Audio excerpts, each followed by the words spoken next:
Переходим к рассмотрению ходатайства.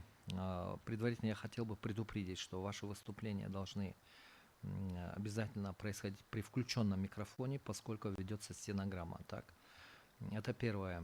Задавать вопросы можно сидя, так, но отвечать будет, как правило, человек, который находится у трибуны. Слово для доклада предоставляется судье Бабыкеевой Миргуль Раскулбековне. Спасибо.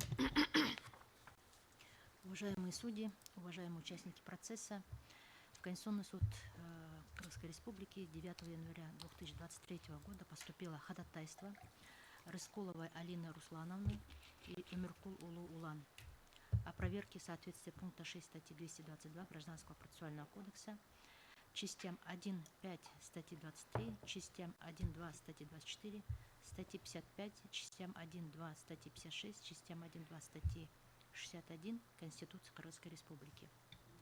Как следует из содержания ходатайства, гражданка КМО, это в редакции автора обращения, обратилась в Аламудинский районный суд Чуйской области с исковым заявлением о признании недействительным договора купли-продажи земельного участка и признании его совместной собственностью супругов, а также о разделе имущества. В этой связи заявительнице была уплачена предварительная государственная пошлина в сумме 60 911 сомов.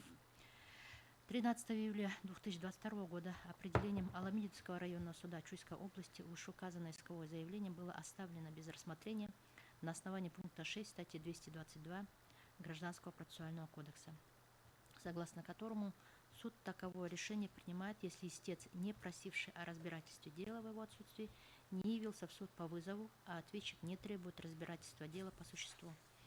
Как отмечают субъекты обращения, поводом к вынесению судом отмеченного решения послужило опоздание представителя истца на судебный процесс на несколько минут.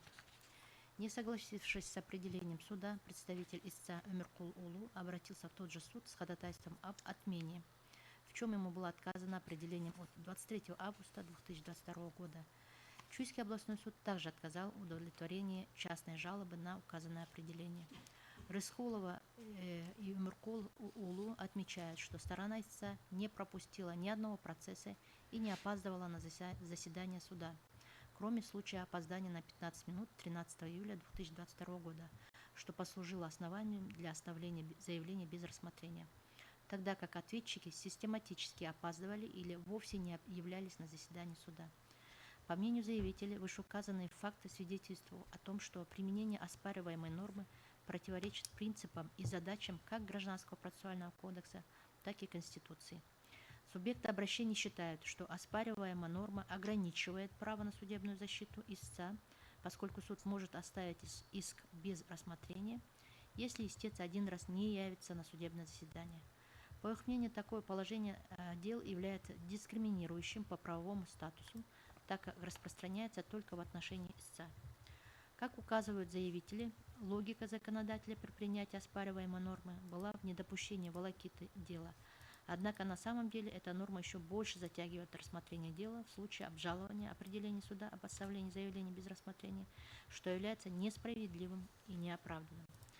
Заявители в своем ходатайстве в качестве аргументов приводят нормы Гражданского процессуального кодекса, определяющие порядок судопроизводства по гражданским делам, цель гражданского судопроизводства, закрепляющая право заинтересованных лиц на обращение в суд за защитой своих нарушенных или оспариваемых прав, свобод и охраняемых законом интересов, принцип равенства всех перед законом и судом. Ими также перечислены нормы Конституции, предусматривающие запрет на ограничение прав и свобод человека и гражданина, дискриминацию, принятие законов, отменяющих или умаляющих права и свободы человека, гарантии судебной защиты. Автор обращения также ссылается на целый ряд решений органа конституционного контроля Кыргызской Республики, в которых изложены его правовые позиции относительно отдельных конституционных положений. Кроме того, субъектами обращения приводятся нормативные положения статей 8 и 29 Всеобщей декларации прав человека, подпункта А пункта 2 части 3 статьи 2, части 1 статьи 14 Международного пакта о гражданских и политических правах, которые гласят, что каждый человек имеет право на эффективное восстановление в правах компетентными национальными судами в случаях нарушения его основных прав, предоставленных ему Конституцией или законом. При осуществлении своих прав и свобод каждый человек должен подвергаться только таким ограничениям, какие установлены законом исключительно с целью обеспечения должного признания и уважения прав и свобод других и удовлетворения справедливых требований морали, общественного порядка и общего благосостояния в демократическом обществе. С учетом изложенного, заявители просили признать оспариваемую норму, противоречащей Конституции. Определением коллегии судей Конституционного суда от 3 февраля 2023 года было отказано в принятии к производству обращения Рыскуловой и Омиркулулу. Постановлением Конституционного суда от 15 марта 2023 года ходатайство Рыскулова и Омиркулулу о проверке соответствия пунктам 6 статьи 222 Гражданского процессуального кодекса Кыргызской Республики, частям 1.5 статьи 23, частям 1.2 статьи 24, статьи 55, частям 1.2 статьи 56, частям 1.2 статьи 61 Конституции Кыргызской Республики принято к конституционному производству. В ходе проведения подготовки дела к судебному заседанию стороной ответчиком признанной Жогорку Кеңеш Кыргызской Республики в качестве третьих лиц привлечены постоянные представители президента, министерства, президента и Кабинета министров в Конституционном суде, Верховный суд, Генеральная прокуратура, Министерство юстиции. И на сегодняшний день по данному делу проведены все необходимые подготовительные действия в рамках Конституционного закона о Конституционном суде. И дело готово к рассмотрению.